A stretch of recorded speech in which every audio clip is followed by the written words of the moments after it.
On a pas mal discuté ce matin, donc évidemment, du sujet qui nous anime depuis pour toute la journée, la gestion écologique des jardins, espaces verts et infrastructures. Et on a bien mangé, on a bien bu, mais l'idée c'est de éviter de rentrer dans une sorte de torpeur post-prandiale de l'après-midi. Et c'est pourquoi on va commencer par parler sport. Et donc pour ça, je vais appeler Laure Batala à me rejoindre. Bienvenue Laure, prenez un micro et on l'applaudit, merci pour elle. Allez, c'est reparti. Laure, vous êtes chef du bureau sport durable au ministère des Sports. Voilà, j'ai retrouvé mes petites fiches. Au ministère des Sports et des Jeux olympiques et paralympiques, parce qu'effectivement, on a une petite échéance qui arrive dans quelques semaines, quelques mois.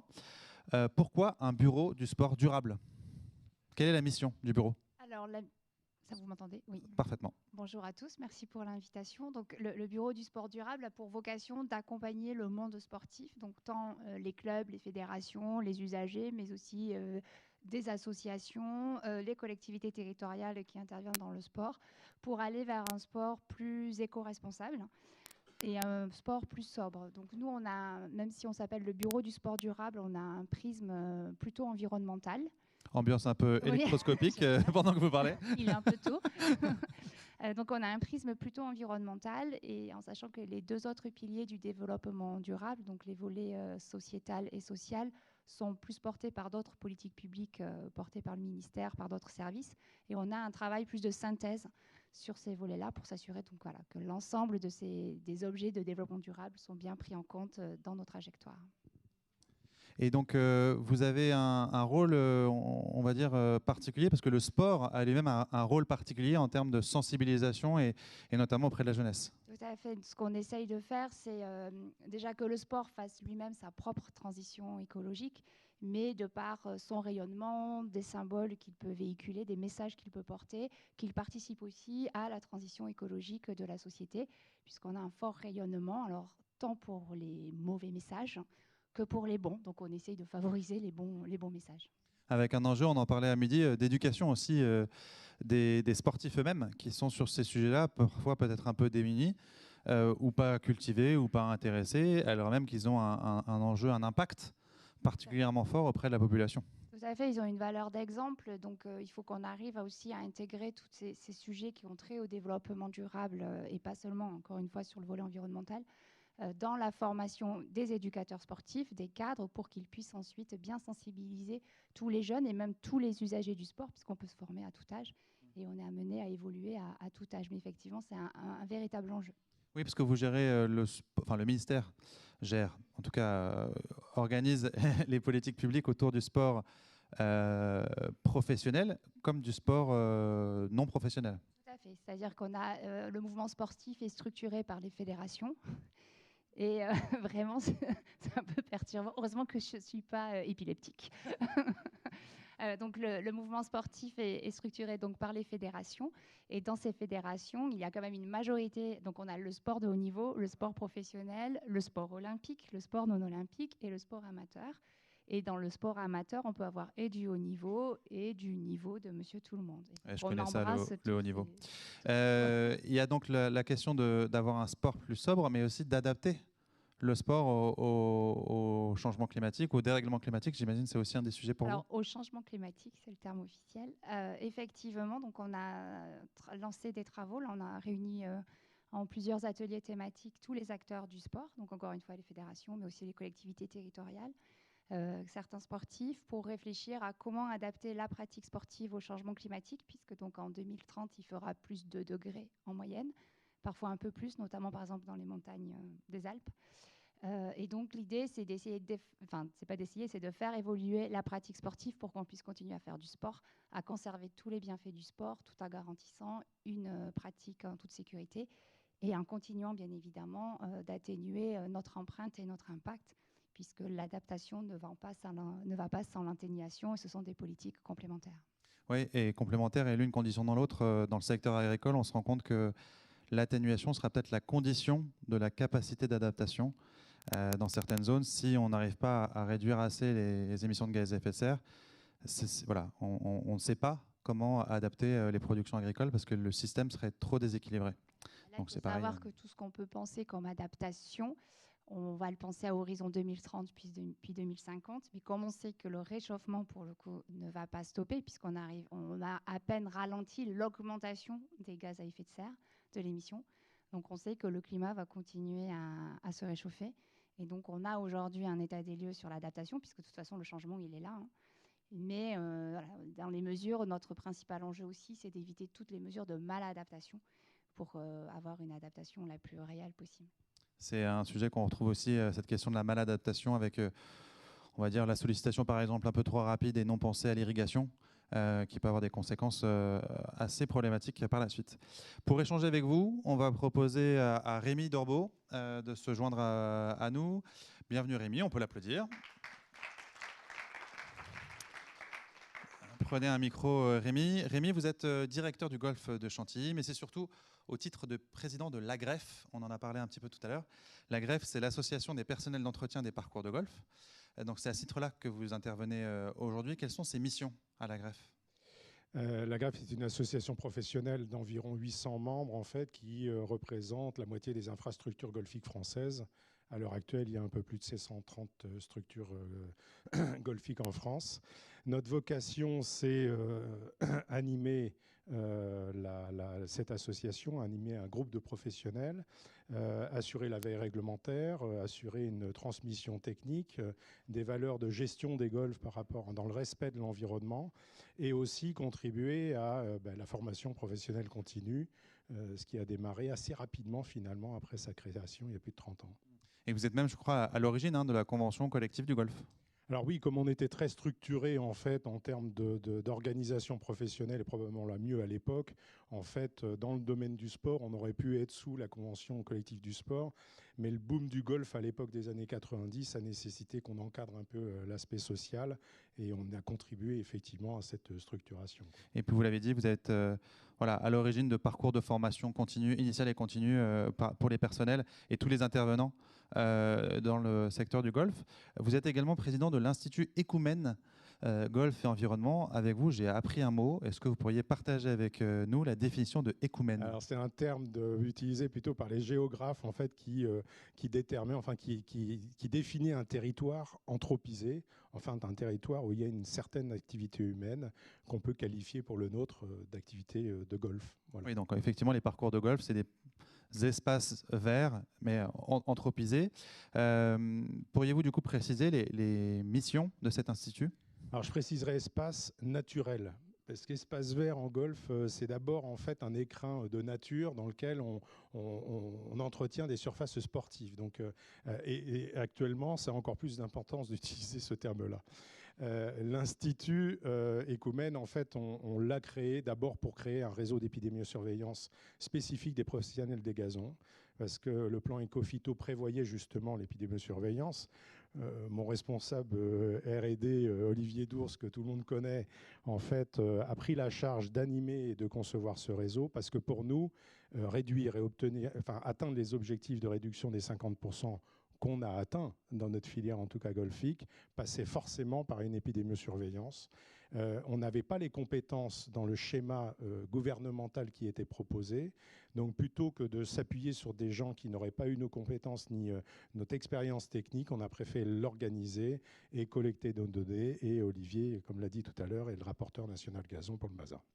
Ouais, que ce soit pour les golfs, mais pour d'autres infrastructures du coup. Alors évidemment, toutes les infrastructures engazonnées, on collabore avec la Fédération de football et d'autres infrastructures, notamment dans les gazons de plaquage, mais qui sont plus dans le domaine agricole, et des infrastructures qui vont être plutôt de l'ordre de la friche industrielle. Enfin, ce qui intéresse au sens large les gazons, notre objectif, en fait, c'est de prendre une photographie et de voir l'évolution de la pression parasitaire sur le végétal gazon.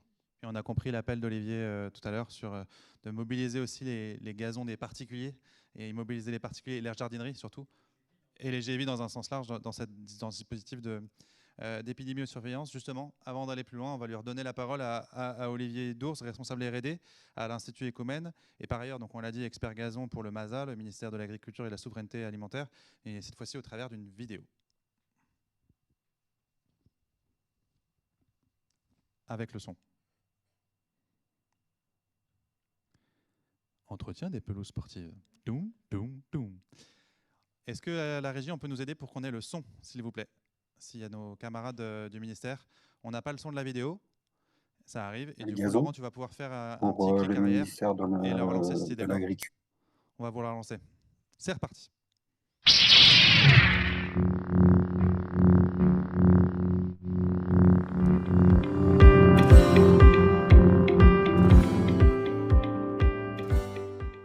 Je suis Olivier Dours, je suis salarié de la greffe et aussi rapporteur national gazon pour le ministère de l'Agriculture et aussi pour le réseau SOR qui est en fait la surveillance du territoire, la surveillance biologique du territoire en tant que référent filière pour les gazons de graminées.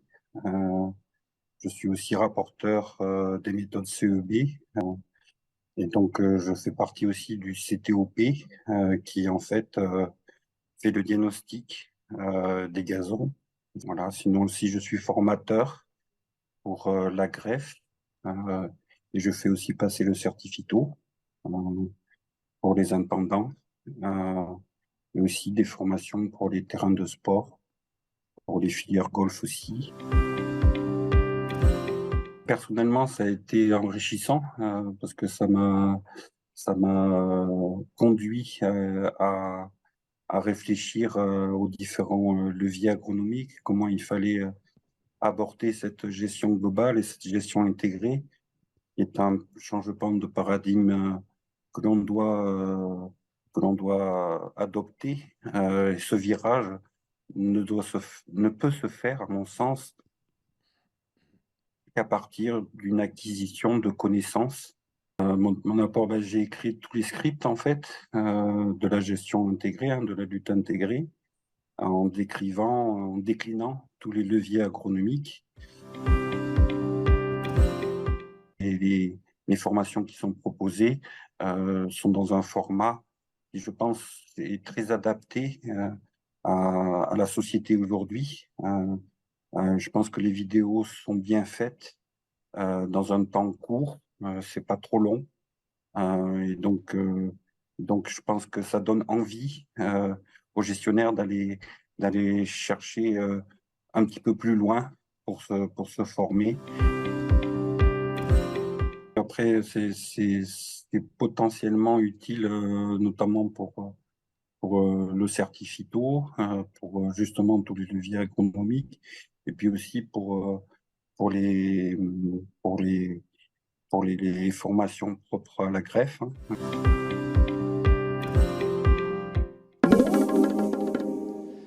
Donc on l'a compris, merci Olivier, il y a pas mal de casquettes, dont celui de référent CEB. Et le CEB, si je ne dis pas de bêtises, c'est la commission d'évaluation des biosolutions. C'est la commission qui permet d'évaluer ou de mettre au point les méthodes d'évaluation pour biocontrôle et biosolutions. Je me retourne vers Laure. Quels sont les cadres, Laure, qui s'appliquent aujourd'hui aux infrastructures sportives, les cadres réglementaires qui s'appliquent à la gestion environnementale des infrastructures sportives, des pelouses, par exemple, de terrains de foot ou des golfs, par exemple? C'est un peu, c'est le même cadre légal que pour tous les autres GEVI. Donc, on a la loi Labbé, bien évidemment.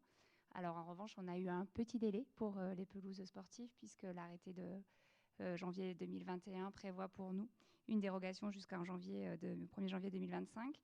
Alors, j'ai un petit peu creusé, parce que pour ma part, je n'étais pas forcément là à ce moment-là.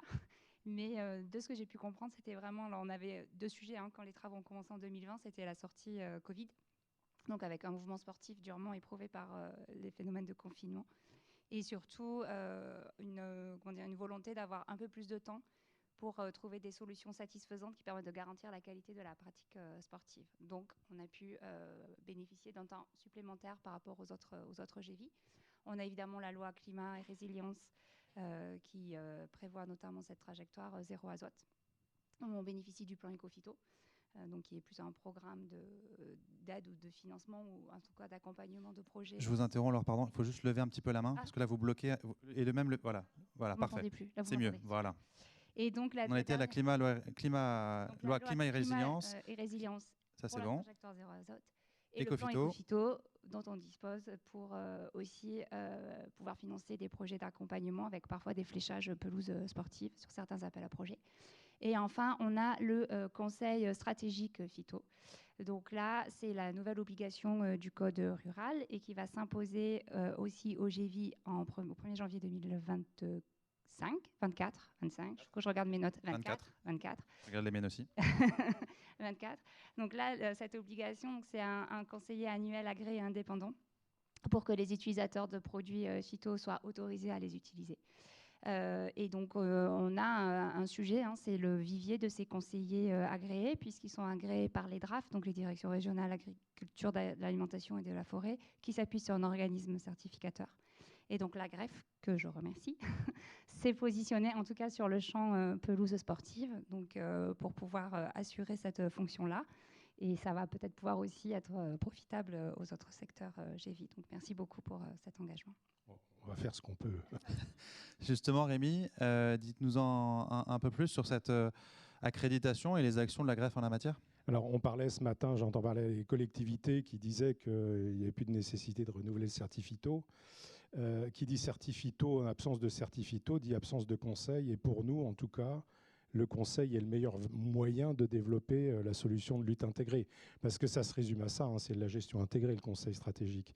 Donc s'il n'y a plus de nécessité de certifito, il n'y a plus de conseil, il n'y a plus de moyen d'aller voir les gens et puis de leur expliquer, de les mettre à jour réglementairement, les mettre à jour techniquement, et ensuite de les inviter à déployer et les accompagner à déployer leur stratégie de sortie de l'utilisation des produits phytosanitaires. Le conseil stratégique, c'est aussi, c'est pas seulement les synthèses, parce que le réglementaire s'en occupera, ou s'en occupe, ou s'en est déjà occupé, mais c'est aussi tous les autres produits phytosanitaires qui sont des produits de biocontrôle, donc, et qui ne sont pas anodins non plus, comme d'autres produits qu'on estime à faible risque, ou des substances de base, ou d'autres produits qui n'ont pas encore été réellement évalués dans leur ensemble, leur impact à l'environnement ou la santé humaine, et qui nécessitent quand même une certaine pratique et des précautions d'utilisation. Donc pour nous, c'est essentiel que dans le développement du sport, dans l'obtention de surfaces sportives de qualité pour développer la pratique du sport, ou en tout cas la maintenir, ce qui est quand même la mission fédérale des fédérations, c'est d'abord d'avoir un bon conseil in situ et un suivi récurrent et fait par des gens compétents. C'est pour ça qu'on s'organise dans notre activité professionnelle pour le faire et pas le confier à des gens qui n'ont jamais entretenu de gazon de leur vie ou qui le voient de très très loin. Et vous avez une convention d'ailleurs entre différents acteurs du sport qui nous permet de mutualiser un certain nombre d'actions. Alors, on a une convention avec la Fédération française de golf où on est à leur appui technique, mais aussi avec la Ligue de football professionnel, la 3F dont nous avons un représentant dans la salle. La 3F justement, football. Ah oui, football, pardon. Fédération française de football, pour justement les accompagner soit dans l'aspect technique, en tout cas d'entretien des gazons, et peut-être aussi leur mettre à disposition le service, en tout cas qu'on déploie pour le monde du golf. Avec 3 volets, j'ai en tête, épidémiosurveillance, formation, on vient de le voir, et puis aussi tout un tas de sujets en anticipation. Alors d'abord l'Institut de recherche, nous on a la chance d'avoir répondu à la APN et d'être cofinancé par Ecophyto sur des programmes d'expérimentation et qui correspondent, enfin qui ont pour cible justement la sortie ou la réduction drastique d'utilisation des produits phyto et puis trouver des solutions pour les impasses techniques. Ça va par des nouvelles technologies, on a des projets de recherche qui sont novateurs et uniques au monde, on n'a pas peur de le dire. Et ensuite, surtout, c'est de remettre la gestion intégrée au centre du jeu. Et la gestion intégrée, on parlera de la formation Agifor qu'on a développée, et là encore aussi avec l'aide, c'est qu'il faut d'abord s'assurer que les gens ont un socle de compétences, ce qui n'est pas forcément la garantie des formations initiales au jour d'aujourd'hui, parce qu'aussi on recrute des personnes dans nos infrastructures qui viennent d'horizons divers et variés, et de leur redonner ces compétences de base, leur donner la méthode pour pouvoir mettre en place la gestion intégrée. Je me suis ému ce midi lors du déjeuner qu'on ne parlait pas d'eau, mais pour nous, la gestion intégrée, elle passe par l'eau. S'il n'y a pas d'eau, il n'y a plus de végétal. Donc l'affaire, elle est pliée. On peut parler de protection des plantes. Quand il n'y aura plus de plantes ni de prairies permanentes au sud de Bordeaux d'ici 20 ans, la santé du végétal...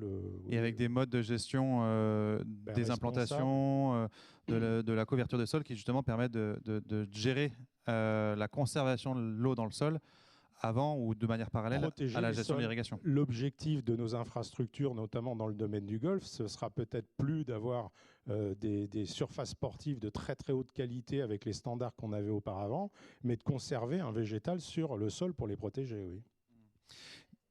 Et là, oui, avec l'enjeu de l'adaptation, effectivement.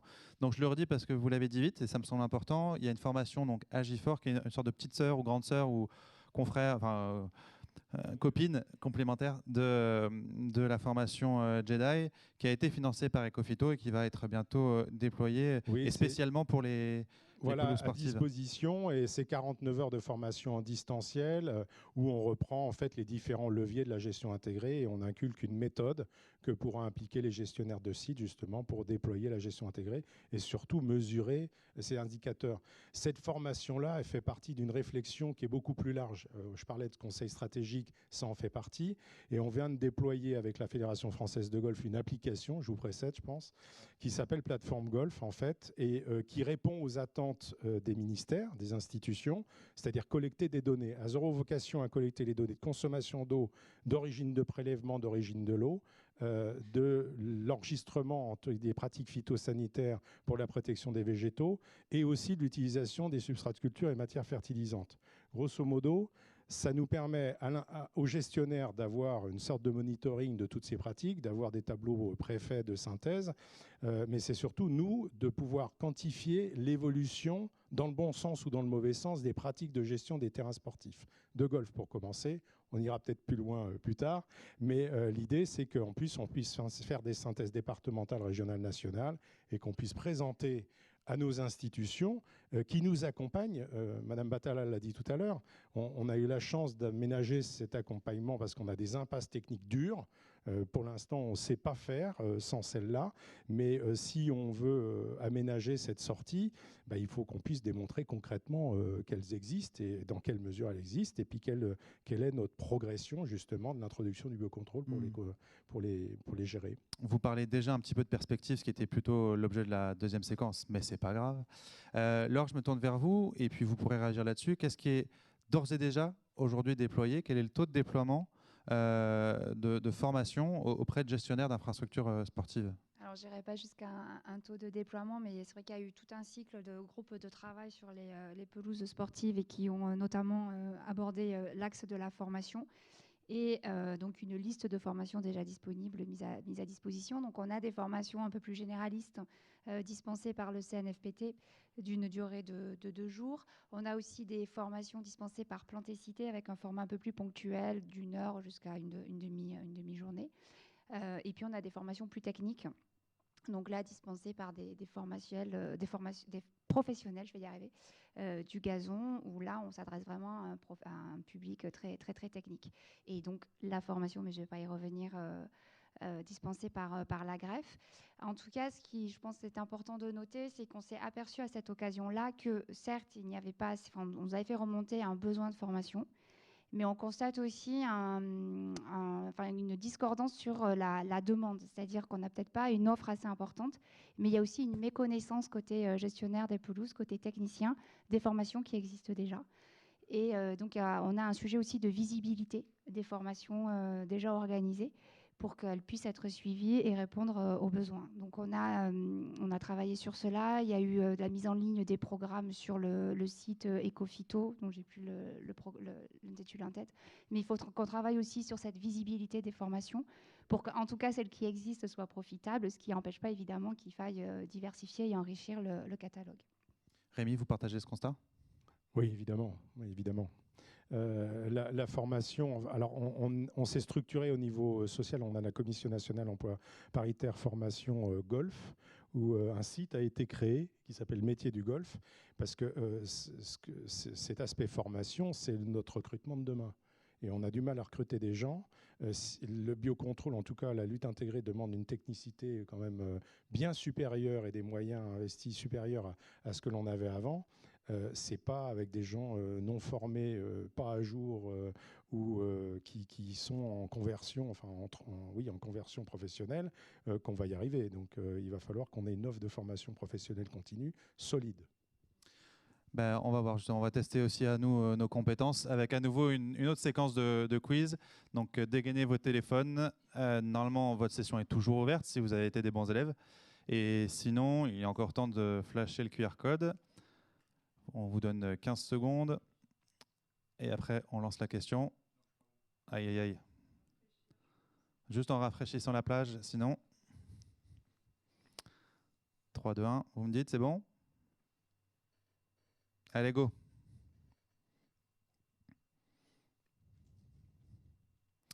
Choisir des végétaux adaptés. Eh ben, on a déjà la réponse.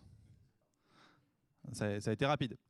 Choisir des végétaux adaptés à leur destination et à leur environnement est l'un des fondements de la protection biologique intégrée. Franchement, c'était quand même un peu facile. Là, franchement, ça devrait aller. Donc, bien joué aux 4 qui ont été rapides. Je ne sais pas exactement ce qui s'est passé, mais on va voir la petite vidéo qui explique la réponse. L'un des grands principes de la protection biologique intégrée, ne jamais aller contre la nature, mais jardiner avec elle. Il est donc indispensable de respecter les besoins naturels de votre plante. Accepte-t-elle la culture en pot? Préfère-t-elle une terre acide? Préfère-t-elle vivre à l'ombre plutôt que sous le soleil de la célébrité? En quelle saison doit-elle être plantée? Se poser toutes ces questions permettra de bien choisir les espèces et variétés. C'est un préalable essentiel pour réduire l'utilisation des produits phytopharmaceutiques. Le choix des végétaux repose tout d'abord sur l'utilisation de semences et de plants sains. Le choix d'espèces bien adaptées aux conditions dans lesquelles le végétal sera installé, le choix de leur rusticité et de leur destination, alimentaire ou ornementale par exemple, sont autant de composantes importantes en protection des cultures. On a là donc l'explication des choix des végétaux. Est-ce que cette question se pose aussi pour les pelouses? J'imagine qu'il y a plein de variétés de gazons différentes. Il est essentiel. C'est le levier variétal sera le levier qui nous permettra de faire la plus grande adaptation de nos surfaces sportives avec les effets du climat. En sachant, alors avec une problématique quand même majeure, c'est que les solutions d'aujourd'hui, parce que moi j'ai pratiqué ça depuis quand même quelques années, on a mis à Chantilly en place un système de collection variétale en 2001. En 2005, on a trouvé les mélanges de graminées qui correspondaient à la résistance à la sécheresse, c'est-à-dire qu'on réduisait de 60% nos besoins d'arrosage. La solution a atteint sa limite il y a 4 ans, sous les effets des canicules répétées. Donc on perdait notre gazon à cause, pas de la sécheresse, à cause de la chaleur. Donc tout était à répéter. Sauf que maintenant, ça va tellement vite qu'en fait, on le voit dans les systèmes forestiers par exemple, où la forêt autour de Chantilly, alors nous on cumule là-bas, mais est en train de mourir sous les effets du réchauffement, enfin du climat et du manque d'eau. Donc la solution qu'on va trouver d'ici 2, 3, 5 ans, en fait, on ne sait pas combien de temps elle va être valable. Donc en fait, c'est le levier variétal qu'il va falloir pousser au maximum. Comme on l'a dit, il y a une adaptabilité des surfaces et forcément peut-être qu'elles vont être différentes, mais c'est surtout aussi combien de temps va durer c'est les solutions qu'on pourrait trouver. On parlait de SUR ce matin, les discussions qu'on a au sein européen ou même du groupe Miroir français, c'est de se dire, c'est bien, on se donne une trajectoire de sortie, mais on ne sait pas quelle sera la pression des bioagresseurs demain, d'ici 5 ou 10 ans. Et les solutions qu'on va proposer maintenant, il va falloir qu'on se revoie rapidement, parce qu'il faudra peut-être rechanger de méthode dans quelques années. Donc, pour résumer, il faut être prêt à changer, en tout cas prêt au changement et être réactif, parce que je crois que c'est la seule chose qui nous reste à faire. Ce qui pose des questions aussi en termes j'imagine, de conception de sites, et puis d'observation, de dynamique d'observation de sites, et pas seulement de traitement de ces sites. Et là aussi, il y a peut-être une évolution de compétences à attendre de la part des gestionnaires de sites. Trouver de l'innovation, ça déjà, parce que je pense que ça va être le socle de pouvoir au moins assurer la pérennité des sites. Après, même là, je ne saurais pas vous répondre, hein, sincèrement, parce que ça va tellement vite dans le fait que les solutions d'aujourd'hui vont être vite obsolètes, que je crois qu'il faut aller tous azimuts, à mon avis. Il faut activer tous les leviers. Dans la construction des terrains de sport, pour résumer, on a des méthodes qui étaient adaptées on va dire, à la croissance du végétal et à la portance des joueurs. Maintenant, il va falloir réfléchir à la rétention en eau, à la disponibilité en eau. Enfin, les paramètres vont changer, mais je ne suis pas sûr qu'il y ait des... Enfin, à mon sens, il y a des infrastructures qui n'existeront plus dans certaines régions françaises. Elles n'auront plus lieu d'exister parce qu'elles ne seront pas économiquement et sur la ressource viables. Donc, c'est un constat qui est effectivement partagé. Donc, c'est ce que je disais quand on travaillait sur l'adaptation.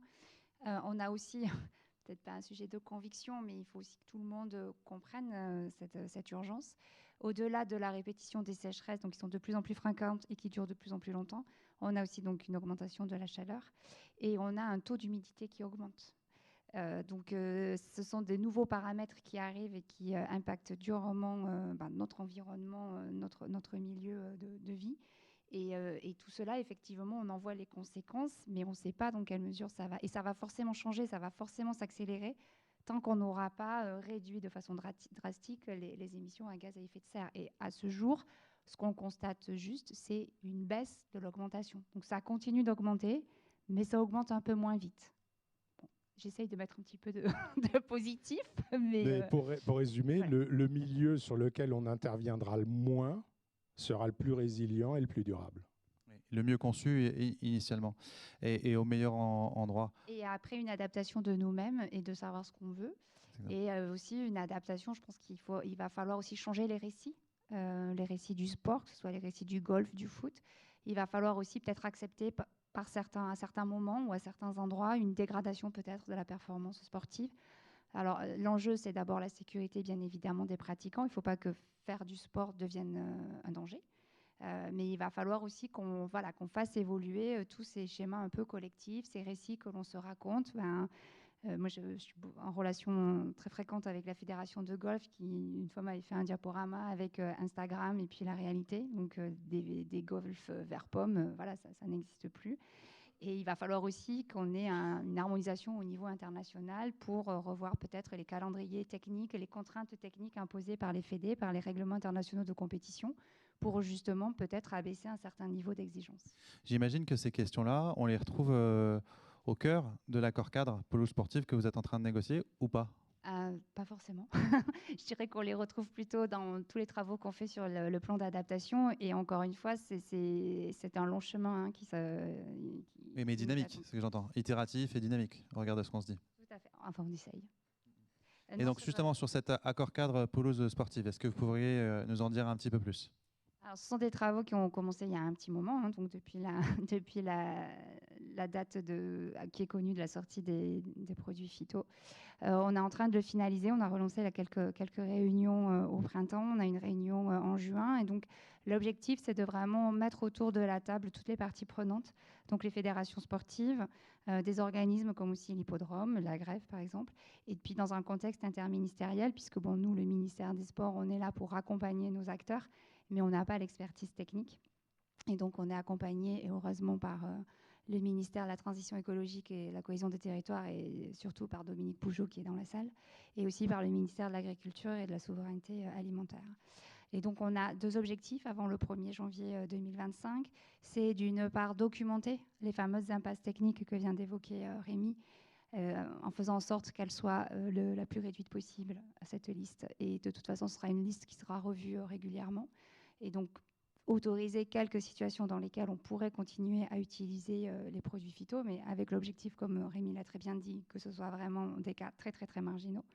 Et d'autre part, cet accord doit nous permettre aussi de rentrer dans la trajectoire zéro azote de la loi climat résilience et donc de faire en sorte de faire une feuille de route pour généraliser toutes les bonnes pratiques en matière, alors là je m'avance sur des termes techniques, de fertilisation de nos pelouses gazonnées en diminuant les engrais azotés. Je pense que j'ai à peu près les bons Tout est bon. termes. Ouais. Voilà. Et donc, ce qui est intéressant, parce que du coup, c'est un peu la première fois là aussi, on ne parlait pas beaucoup d'eau jusqu'alors, mais on parlait peu aussi de nutrition des plantes et de gestion de la fertilité, qui sont pourtant des éléments clés de la gestion intégrée des espaces verts au sens large, des GEVI. Rémi, de votre côté, vous avez parlé de la plateforme Golf, qui est en cours de déploiement et qui va justement devenir le socle de remontée de données pour les gestionnaires de sites. Oui, parce qu'on se rend compte qu'on beaucoup parlent, peu font. Donc le meilleur moyen, c'est comme les frites McCain, quoi. le meilleur moyen entre guillemets de parler efficacement pour pouvoir ensuite mettre en place des actions efficaces, c'est d'abord de savoir exactement ce qu'on fait et que les gestionnaires de sites puissent voir l'évolution de leurs pratiques. Donc cette plateforme, elle est au service des intendants et des gestionnaires. Elle a vocation à les aider à collecter leurs données, d'imprimer rapidement, en fait, en cas de contrôle police de l'eau ou DRAF ou SRAL, de pouvoir présenter le cahier d'enregistrement des pratiques phytosanitaires. Mais c'est aussi un moyen de les encadrer parce que quand ils remplissent leur cahier d'enregistrement, en fait, quand ils décident de leur traitement, on leur met tout un cadre en disant attention, ce produit n'est plus utilisable, en tout cas pas utilisable dans cet usage-là, ou il n'est plus disponible sur le marché, ou s'il fait partie des PPNU, il y a des ZNT, des aides de rentrée. En fait, on accompagne l'applicateur à bien respecter le réglementaire. Et puis ensuite, il a des tableaux de synthèse préédités qui lui permettent, on a recalculé un petit IFT qui n'est pas du tout sur la base de l'IFT et du NODU, mais qui est adapté un peu pour nous, terrain de sport, où il voit la part normale du synthétique et la part du biocontrôle, et puis ensuite, il doit voir, au fur et à mesure des années, la part du produit chimique de synthèse diminuer au profit du biocontrôle ou des méthodes alternatives. L'aspect nutrition des plantes est extrêmement important, et ensuite, effectivement, l'aspect l'eau, parce qu'il va falloir qu'on réduise. Le meilleur moyen de réduire, c'est quand même de diminuer les surfaces arrosées, puis ensuite d'utiliser le bon végétal sur le bon type de substrat, et puis surtout de le nourrir comme il faut, enfin d'avoir la gestion intégrée appliquée sur l'ensemble du site. Mais c'est des bons indicateurs pour le gestionnaire pour voir l'évolution de ses pratiques, qu'elles soient dans le bon sens comme dans le mauvais sens. Et oui, vas-y. Du coup, sur le sujet de l'eau, on a décidé d'intégrer justement dans l'accord cadre pelouse sportive un axe sur l'eau, alors qui va reprendre en fait ce qui existe déjà, ce qui est publié. Donc c'est pour vulgariser tout ce qu'on a déjà mis sur cet usage de l'eau et qui reprend donc les dispositions du guide sécheresse qui a été fait en 2021, qui a été actualisé là en 2023, qui a été publié il y a 15 jours. Voilà, donc l'idée c'est de bien réintégrer, de rappeler ce qui existe de façon réglementaire. Donc il y a des différents seuils d'alerte qui autorisent des différentes restrictions de prélèvement. Et l'arrosage des golfs ainsi que l'arrosage des terrains de foot et de rugby bénéficient d'un cadre avec une restriction de prélèvement en fonction des seuils d'alerte.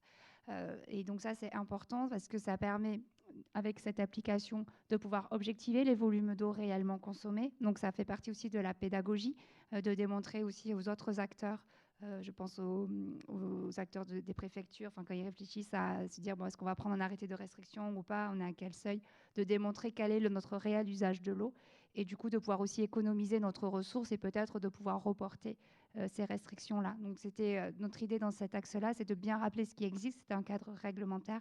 Ce n'est pas un passe-droit pour le golf ou pour le foot, il y a vraiment un fondement réglementaire, mais il faut que ce soit connu et su, et ça permet aussi d'objectiver, et il y a un travail de pédagogie derrière cela. Dans cet accord cadre, il y a également aussi un soutien à des actions de recherche ? Tout à fait. Il y a plusieurs axes. Donc, il y a tout un axe sur le soutien en recherche et équipement. Il y a un axe sur la surveillance biologique aussi des pelouses et un axe sur la promotion donc de la conception et de la gestion des pelouses sportives pour qu'elles soient le plus économes en termes d'entretien. Alors, j'ai appris que finalement, on ne produisait pas beaucoup finalement de pelouses en France. Donc, ça va être un axe un peu compliqué à mettre en œuvre peut-être. Mais bon, on va y arriver. Et une réaction, Rémi, sur cette question de la R&D notamment ? C'est essentiel. Alors d'abord, on a eu le soutien d'Ecofito depuis le début au travers de Dominique et de l'OFB. Et ça, c'est indispensable parce que pour qu'une filière sportive, qui n'est pas une filière industrielle, puisse développer ou faire de la recherche et de l'innovation, c'est compliqué dans le domaine actuel. Et on est quand même le parent pauvre du plan Ecofito, excusez-moi, mais par rapport à l'agricole, on est à la Commission nationale d'épidémiosurveillance. Chaque année, on nous dit qu'on nous enlève 2,5 millions. On n'a jamais rien vu dans le ZNA, enfin dans les GEVI. Donc oui, on est les parents pauvres et heureusement que ces programmes d'APN existent parce que sinon, on n'aurait pas eu grand-chose. Oui, c'est essentiel pour accompagner les infrastructures et puis pour répondre justement aux engagements qui sont impérieux. Et du coup, voilà, on raccroche maintenant au sujet du jour, quand même, qui est la formation. Quelle est la place de la formation? Parce on a compris les besoins en compétences, mais justement, comment vous les accompagnez, ces besoins en nouvelles compétences par de la formation dans ce cadre de l'accord cadre? Il y a un axe entier qui est sur l'accord cadre. Alors évidemment, là, c'est un accord cadre, donc ce ne sont pas vraiment des mesures concrètes, mais donc on a quatre pistes. C'est d'abord sensibiliser le gestionnaire de pelouse sportive, donc les amener aussi à s'approprier ce sujet-là et à le prendre à bras le corps pour qu'ils puissent faire évoluer leurs pratiques et que ça irrigue aussi au sein de leurs équipes. Ensuite, on a un axe où il va falloir qu'on accompagne les organismes de formation pour qu'eux aussi prennent en compte ces évolutions-là et qu'ils puissent ajuster les programmes de formation qu'ils mettent à disposition des gestionnaires. Et ils ont Agifor ou Jedi pour le faire? C'est ça, exactement.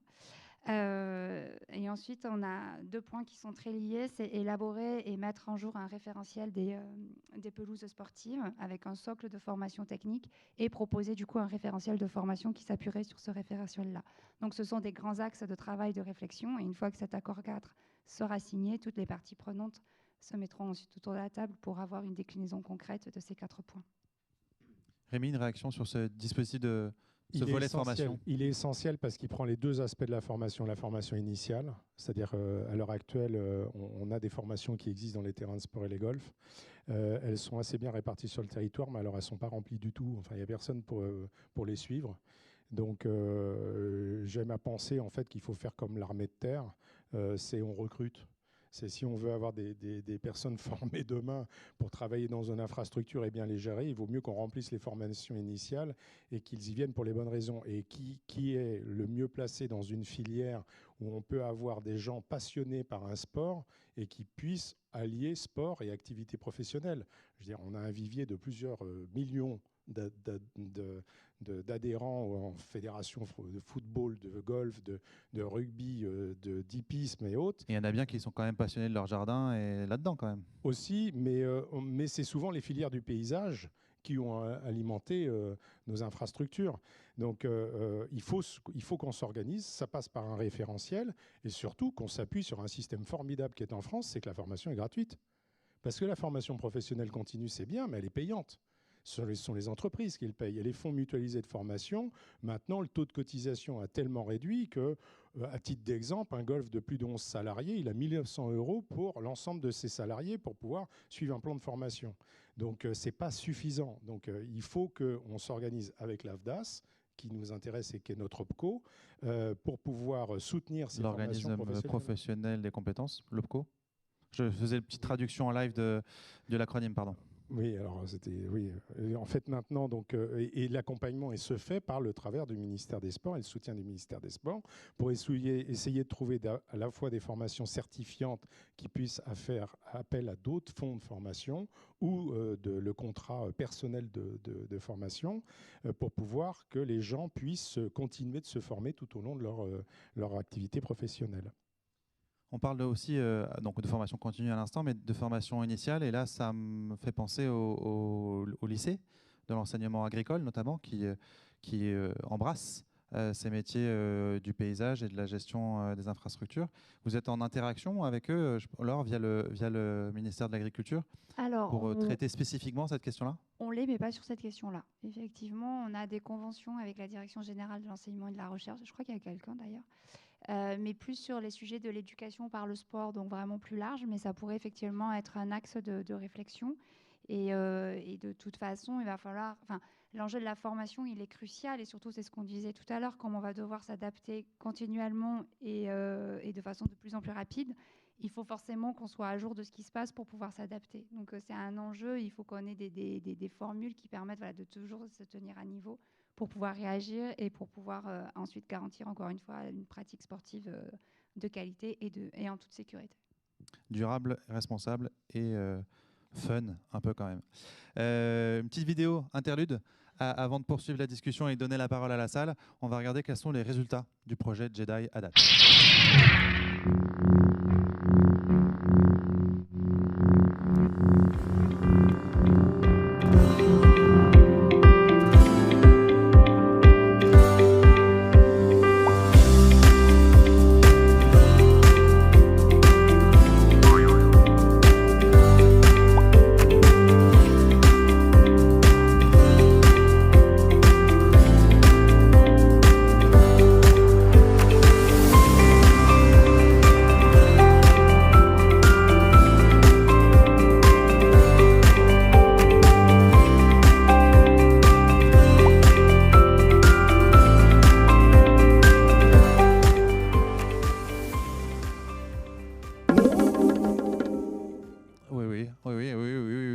Allez-y. C'est le moment de vous donner la parole. Dans la salle, j'imagine que certains d'entre vous ont des questions pour nos deux intervenants. On y va?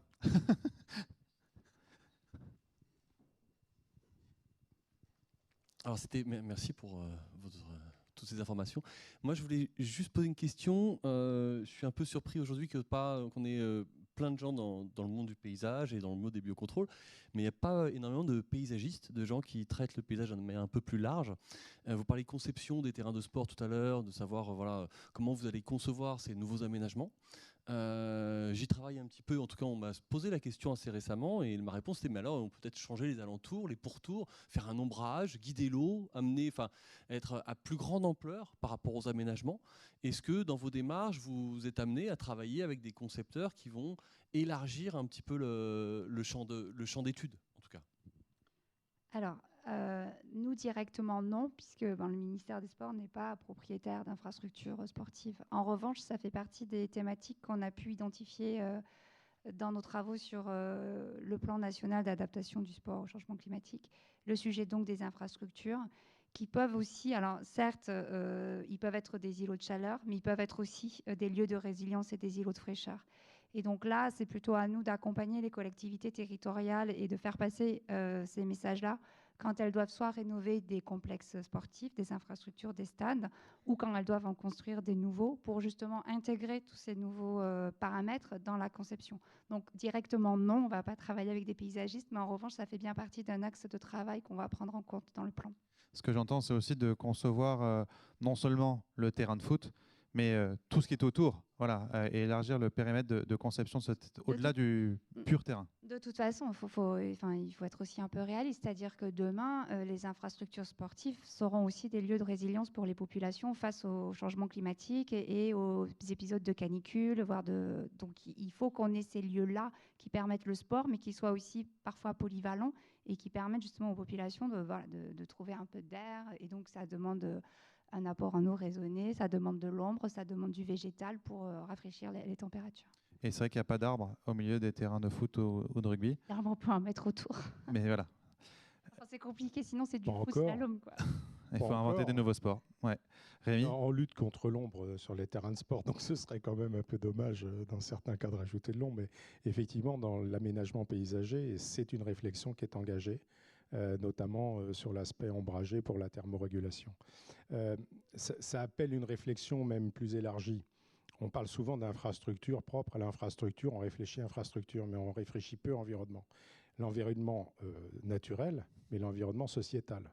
Là, on se heurte à vous avez vu que le Golfe est au milieu d'une tourmente ces temps-ci, et depuis l'année dernière, il faut qu'on travaille l'acceptation sociétale de ce type d'infrastructure pour qu'elle puisse être pérenne et puis que l'on démontre qu'elle rend service à la société.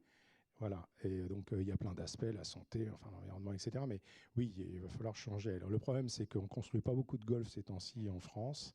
On va en construire probablement de moins en moins. Et les infrastructures de football ou autres sont généralement liées à de grosses infrastructures lourdes. Donc avant de les modifier, mais il y a Un peu le de ZAN. reconception, peut-être. Il y a le projet de ZAN, zéro artificialisation nette. Il faut désimperméabiliser toutes les surfaces. On parlait ce midi justement du jeu de communication et de développement. On a plus de 60% du territoire français qui est réglementé en termes d'environnement. On a un peu plus de 50% du territoire français qui est sous des réseaux, des schémas d'aménagement de gestion de l'eau. Notre expérience à Chantilly, c'est qu'on a intégré ces commissions locales de l'eau et ce SAGE, et c'est par ce SAGE que toutes les bonnes pratiques, toutes les mutations de biocontrôle, y compris au sein des collectivités, passent. Donc c'est par l'eau que va passer la gestion intégrée, à mon avis, dans les années à venir, et il faut qu'on prenne en compte ce schéma, enfin sortir des infrastructures, rencontrer ceux qui, entre guillemets, administrent autour de nous, nos maires, nos élus, nos communautés de communes, les ingénieurs en charge de plans nationaux ou préfectoraux, justement pour leur expliquer quelles sont nos contraintes, quelles sont nos limites, peut-être développer des projets de réutilisation des eaux non conventionnelles, de collecte et de réutilisation des eaux conventionnelles. Si on réfléchit que golf et que moi j'arrive avec mon golf en disant « Ah ben je vais développer une solution ben, », j'ai peu de chances d'y arriver. Si on est 4-5 industriels, d'autres infrastructures autour, il y a beaucoup plus de chances qu'on arrive à aboutisse à un projet de réut ou de réutilisation non conventionnelle. Donc sortir des infrastructures, regarder un peu plus large et passer par l'eau. C'est pour ça que s'inscrire dans les cadres. J'étais un peu perturbé de voir la protection des plantes ne pas être dissociée, trop dissociée du sujet de l'eau. J'imagine que c'est abordé dans les formations Jedi, dans le contenu, on va dire, même si on ne l'a pas relayé ça explicitement ce matin. On a un sujet de quantité d'eau, mais effectivement, on a un sujet de qualité d'eau aussi, donc tout est lié. Et sur la réhute, on est un peu en retard en France. Hein. Donc là, il y a des modifications réglementaires qui sont en cours. Il y en a une qui est sortie il n'y a pas très longtemps, justement pour ouvrir cet usage. Alors après, la réhute, c'est un peu la solution miracle que tout le monde invoque. Donc voilà, déjà pour avoir de l'eau, de la réhute, il faut avoir utilisé de l'eau. Et notre problème, c'est qu'on juste à côté de la station d'épuration. Et puis il faut qu'on ait déjà utilisé de l'eau. Donc voilà. Moins on en utilise, moins on aura de réhute aussi. Donc c'est pas la solution miracle et il va y avoir de nouveau de la concurrence. Donc il faut y penser, mais c'est pas la solution qui va faire l'alpha et l'oméga du sujet. Une autre réaction depuis la salle? Un autre questionnement? Maxime? C'est pas une contribution technique, c'était juste pour revenir sur le recensement des formations qu'on est en train de faire sur la plateforme Ecophyto Pro, des formations un peu loup sportives. Juste inviter à tous ceux qui souhaiteraient partager cette information à nous contacter, parce qu'on a essayé de recenser celles qu'on connaissait, mais on n'a pas forcément une visibilité sur tout, donc ne pas hésiter à nous contacter pour compléter la liste. Donc on a bien sûr la formation Jedi et dédiée aux loups sportifs qui sont faites, les formations proposées par la greffe, mais voilà, il ne faut pas hésiter à...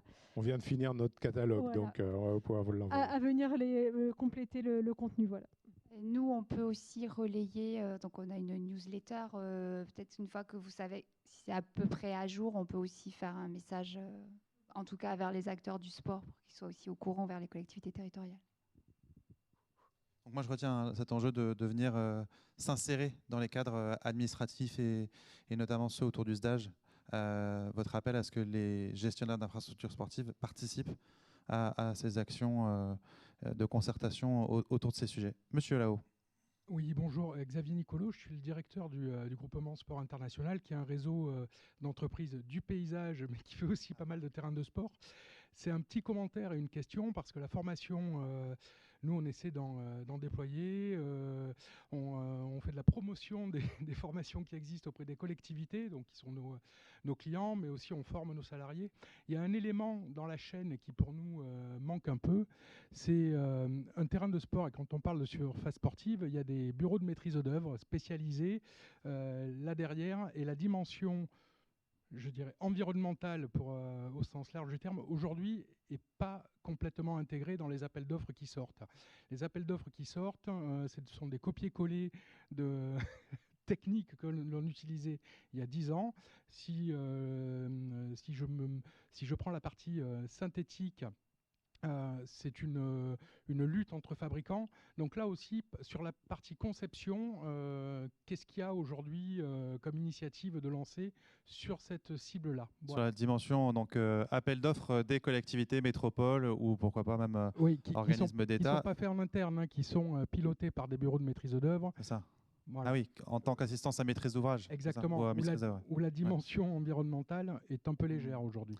Il y a un beau contre-exemple, peut-être, Laure, avant de faire réagir Rémi, c'est les JO. J'imagine que là, les appels d'offres ont été bien verrouillés sur cette question-là. Ah oui, alors je ne vais pas parler pour Paris 2024. Déjà, je me ferai taper sur les doigts. Mais effectivement, en tout cas, Paris 2024 a tout fait pour avoir une approche la plus propre possible, à essayer de verrouiller. Après, je ne pense pas qu'on puisse dire que ce soit parfait. Voilà. Mais oui, effectivement, il y a eu une vraie réflexion, déjà, ne serait-ce que pour concevoir l'événement, avec beaucoup plus de réflexion en amont sur la prise en compte de l'impact environnemental. Déjà sur le fait de ne pas construire et plutôt de rénover, puisque 90% des infrastructures, c'est de l'existant qu'on rénove et qu'on améliore, avec une vraie volonté de laisser un héritage, qu'il soit immatériel ou matériel. Donc voilà, donc il y a de vrais efforts faits. Après, si vous en voulez en savoir plus, je pense qu'il vaut mieux voir avec Paris 2024 et sa direction d'excellence environnementale qui déjà me permettrait de dire des bêtises et qui sera beaucoup plus au fait, voilà, parce que c'est quand même eux qui pilotent les jeux. Et sur la question plus précise de monsieur sur les appels d'offres en général, pas nécessairement ceux de Paris 2024, on l'a compris, mais... Il y a quand même eu des évolutions réglementaires qui font qu'il y a certains quand même critères environnementaux qui doivent être pris en compte. Après, nous, c'est ce que je disais tout à l'heure aussi, on a aussi des enjeux peut-être de mise à jour, de faire évoluer les contraintes imposées par les fédérations, les règlements fédéraux, qui soient nationaux mais aussi internationaux. Donc voilà, ça, je pense que ça fait partie d'une réflexion au long cours, mais c'est bien noté. Mais encore une fois, voilà, nous, on est là pour le ministère des Sports, encore une fois, essaye d'impulser, de relayer. Après, les acteurs à manœuvre, c'est quand même les collectivités territoriales qui sont à 95% propriétaires des infrastructures sportives, avec la pression souvent des fédérations ou des clubs qui ont leurs propres contraintes. Donc c'est un gros travail qui reste. Rémi, est-ce qu'il faut former et les fédérations, qui sont donneurs d'ordre, on l'a compris, mais aussi leurs partenaires, assistance à maîtrise d'ouvrage ou maîtrise d'œuvre? La possibilité d'intervention des fédérations est relativement limitée parce qu'elles ne possèdent pas les infrastructures non plus. Mais en revanche, de toute façon, ce qui va arriver, ils vont être obligés d'y aller. Donc si une collectivité maître d'ouvrage ou maître d'œuvre n'a pas envie de mettre des critères assez élevés en termes d'intégration à l'environnement, énergie, parce qu'on ne parle pas de ce volet depuis le début, mais c'est quand même ce qui intéresse les infrastructures de grands terrains de jeu, je pense qu'ils vont avoir un problème économique rapidement, parce que l'infrastructure ne pourra pas survivre. Donc je pense que les bureaux d'études, même s'ils répondent à des demandes, on va dire, standards, ou des demandes minima des collectivités territoriales, il va falloir que tout le monde se mette à la page. Il y a un réel enjeu, il faut sortir de la réflexion en silo. C'était le sens de l'intervention je n'ai pas retenu le nom de la personne, mais aujourd'hui, les équipements sportifs, ça fait partie des équipements urbains et ils doivent être réfléchis sur une vraie stratégie urbaine et encore une fois, dans une vision de résilience. Alors, j'aime pas trop ce terme, mais c'est vrai, de résilience de la population. Et donc, pour tout cela, il faut qu'on arrête effectivement ce que disait Rémi tout à l'heure, que chacun réfléchisse de son côté et qu'on ait une vraie réflexion intégrée, comme le biocontrôle intégré, par exemple, pour qu'on prenne vraiment en compte tous ces éléments-là et avoir une vraie réponse et qui coche à peu près toutes les cases. Et on retrouve la logique derrière l'interpellation de Rémi sur l'intégration de ces réflexions via les SDAGE, parce que l'eau, par essence, est un milieu continu et peut relier différents espaces de notre environnement. Merci à tous les deux. On peut les applaudir. Je rappelle que Laure, vous êtes chef du bureau des sports durables au sein du ministère des Sports, et Rémi, président de l'AGREF, l'association des personnels d'entretien des parcours de golf. Merci à tous les deux.